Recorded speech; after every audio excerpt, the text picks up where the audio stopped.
You guys have done a lot of short form things, but this is your first big project for a network. So how has that changed working in longer and also just a bigger project? Yeah, I mean, I would say that like one is like the architecture of storytelling at 22 minutes, especially for a network with, notes and things they expect to see, really button down character motivations and all that stuff. Like it's just, there's a lot more engineering, I think, that goes on in like with the short form stuff. You kind of can be totally random and do stuff and then you're out, have a little button and you're out. But with this kind of at 22 minutes, you really need to have a lot more going on. You have to know what you're doing. And we don't. But so we're learning as we're going. Yeah. We're building the bus as we drive it, as they say. Yeah. But with Game of Zones and all of our other web series, it was kind of like the Wild West of the internet. You could just kind of like throw anything at the wall and whatever stuck, you just posted it. And there's a lot of fun to that, but you have to kind of dig deeper when you make something 22 minutes. You really have to think through the characters and make sure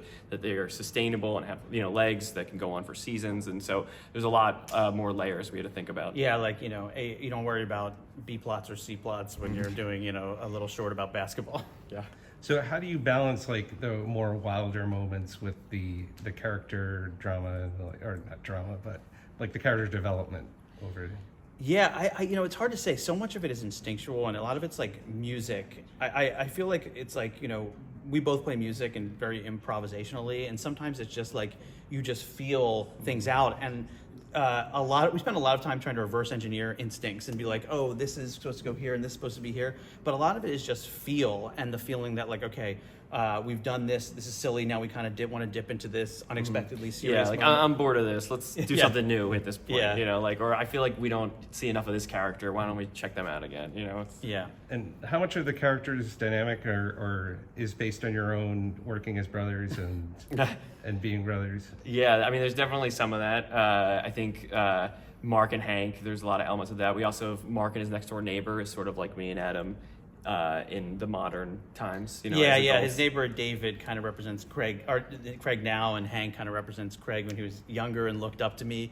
And then Mark is just this know-it-all guy who is real impulsive and kind of has schemes and ideas about what he wants to be and starts things but never finishes things, and that's definitely some of my foibles. So I would say that's based on me, as well as every caller I grew up listening to on Philadelphia sports radio who thought they were a genius, and our dad a little bit. So is that the accents? Where does that come from? Yeah, South Jersey is where it comes from. Yeah, so I would always watch all these Philly-based shows, and no one would do the accent right. I do appreciate Mayor of Easttown. That was pretty close, especially. Someone who's British to come close to a Philly accent is really impressive. But like, no one can do it. No one really captures it. Hey, you's all going out here to watch the Eagles game, Like you don't really get a lot of that. It kind of bleeds into Maryland a little bit, but that's what we grew up with is how you guys going to Wawa to get some hoagies? Yeah. The thing is, it's different than North Jersey accent, which is I think the more popularized Jersey accent. You're from like Jersey Shore and those things,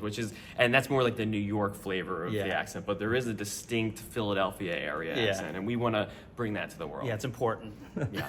Now you do both brothers' voices? I do Mark and Hank. We both do a pretty good Hank. But Adam's a little bit better. Yeah. Well, no, yours is great too. Oh, thank you. Yeah, they're both pretty good. So do you record both parts separately, or you just switch back and forth as you're?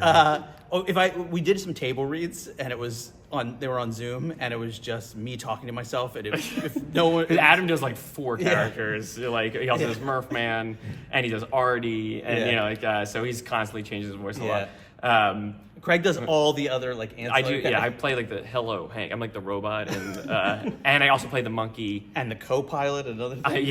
Craig just covers all these other random minor characters. That's me. Yeah.